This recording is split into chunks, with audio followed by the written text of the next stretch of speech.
Everyone, today we are going to see the third chapter in Civics, which is State Government. Synopsis of the lesson. In this session, we are going to see the following topics. The first one is introduction part. Then we are going to see what is government. Then constituencies. Then elections for the state government. Finally, we are going to learn about state legislature. First, we are going to learn about introduction part. India is a huge country spread over thousands of kilometers. The people living in the country are from different communities with a variety of cultural backgrounds. Here, huge means extremely large. Communities means groups. Cultural means relating to the ideas, customs and social behavior of a society. So, India is a huge country means extremely large country spread over thousands of kilometers. The people living in the country are from different community means different groups with a variety of cultural backgrounds. So what is mean by cultural?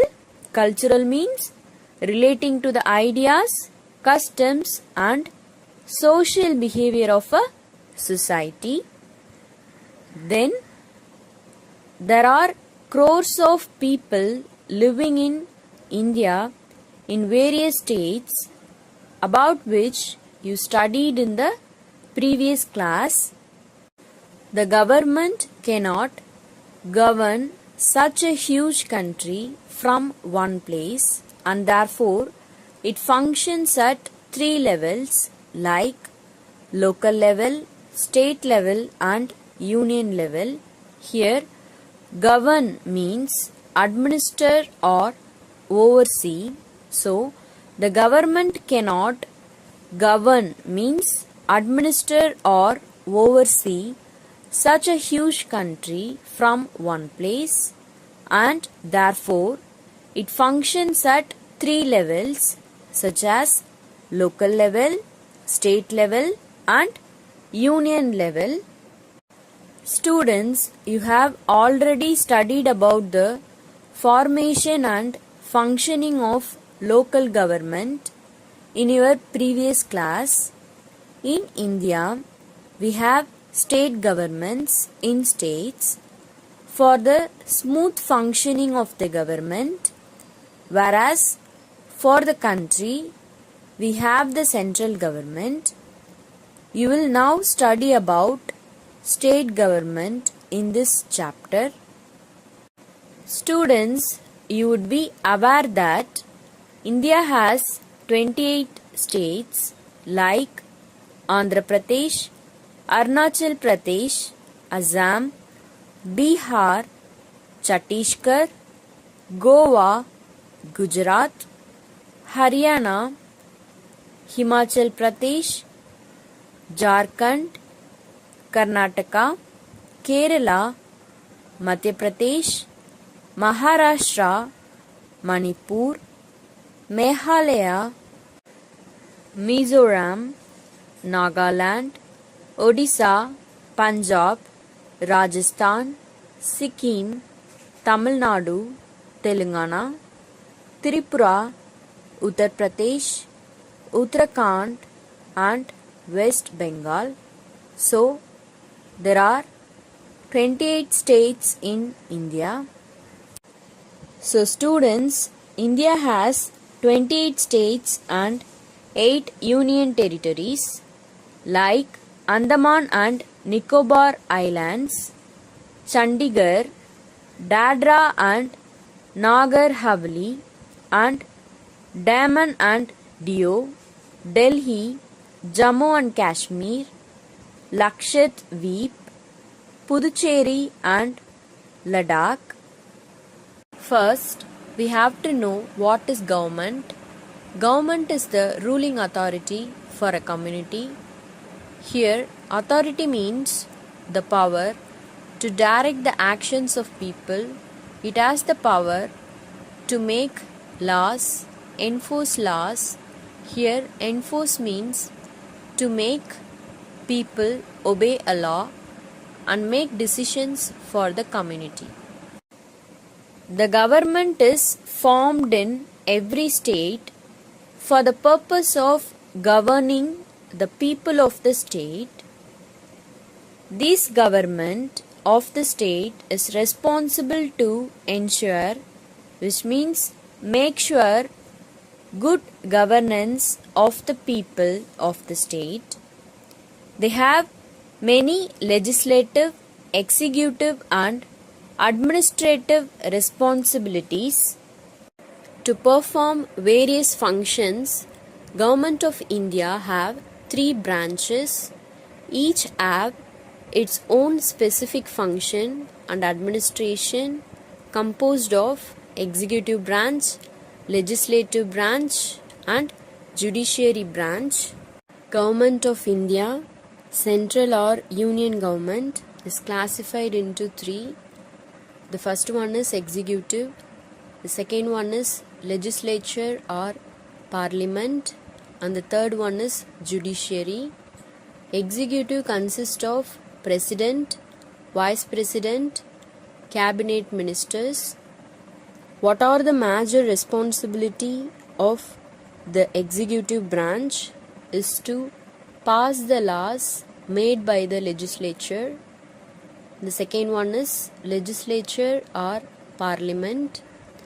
Legislature consists of Lok Sabha, which is your lower house, plus Raj Sabha, which is your upper house at central level.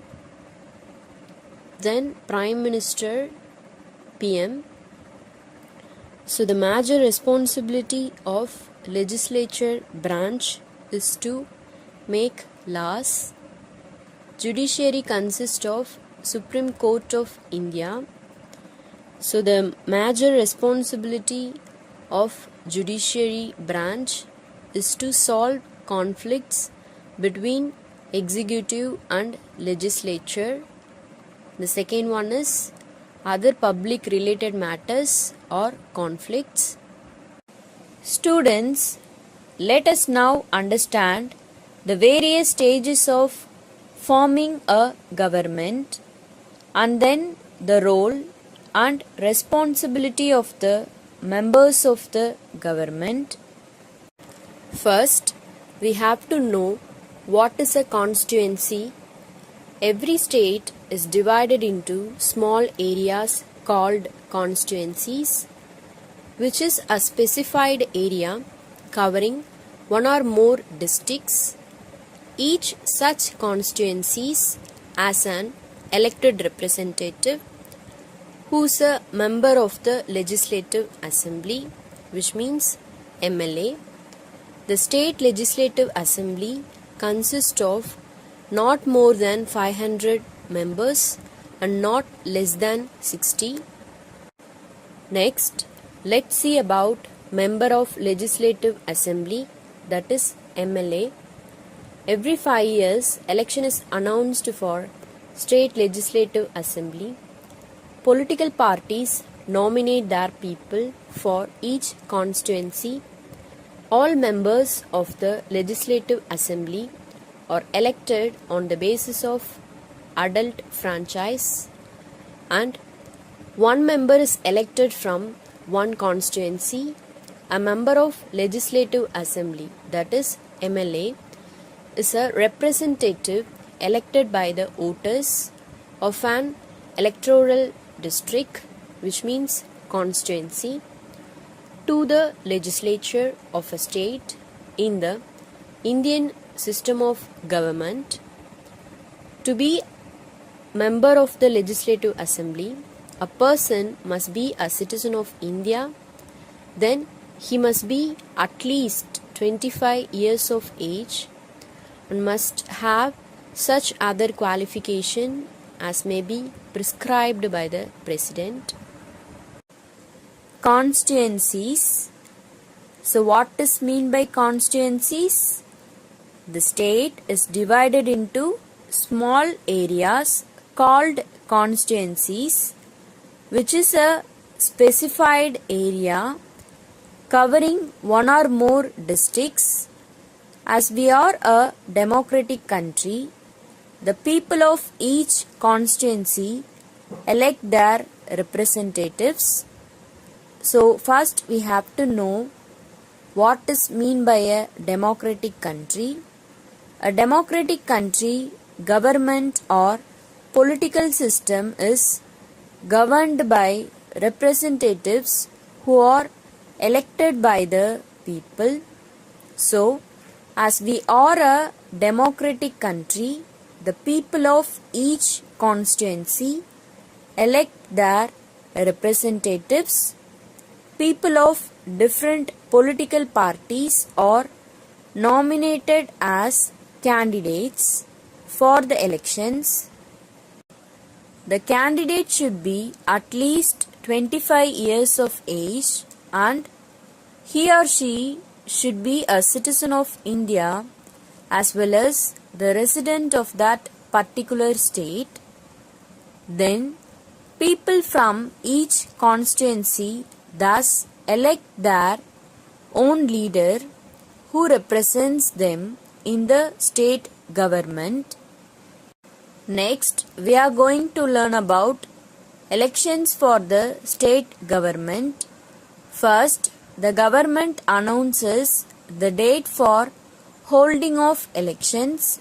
Then, the nominated leaders go around to tell people about their views on governance and the policies they support. This is known as canvassing.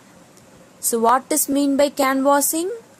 The nominated leaders go around to tell people about their views on governance and the policies they support. This is known as canvassing. Then they seek votes from the people of the constituency. After that, elections are held on the specified date and people go out to vote for their selected candidate.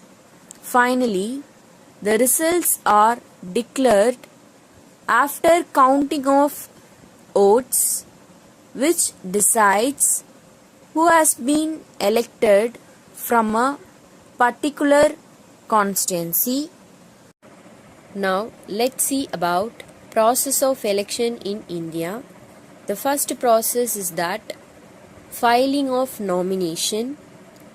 That is, the political party will choose a representative for each constituency and they will file their nominations. Then the second process is that analysis of nomination. Then the third process is that campaigning for elections. The members of the political party will begin their campaign process. That is, they will start to convince their people why they need to vote for them. That is called campaigning process. Fourth one is voting or polling day. Fifth process is that vote counting and result declaration. After the declaration, formation of ruling party. So that is the sixth process of election. Next, we are going to learn about state legislature. The state legislature consists of the governor and one or two houses. Some states have two houses. The first one is lower house or legislative assembly, that is Vedhan Sabha, and the second one is upper house or legislative council, that is Vedhan Parishad. If the state has one house, it is known as unicameral, whereas the bicameral states have two houses.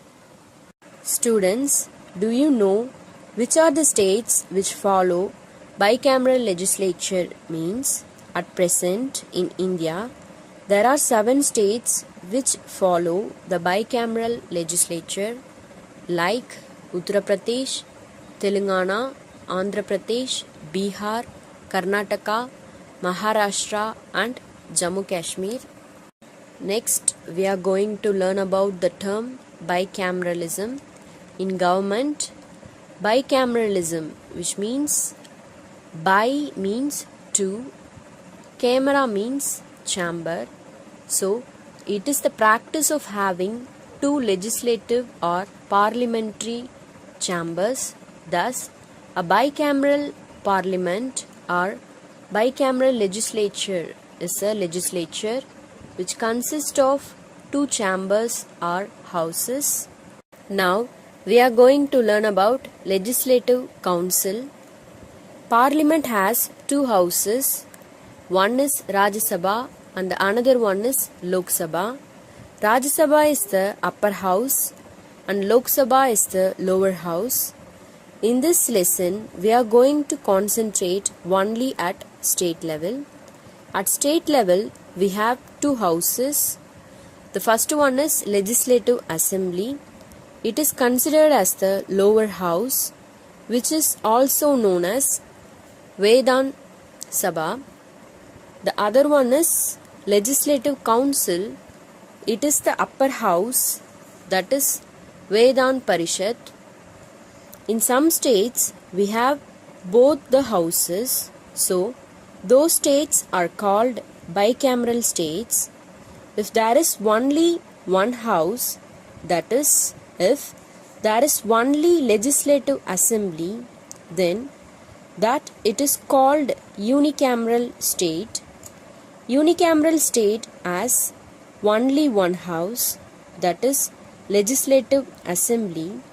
It has no legislative council. When both the houses are present in the state, then it is called bicameral state.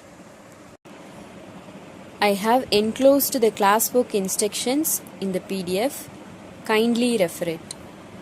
So now, we have reached the end of this session. Thank you.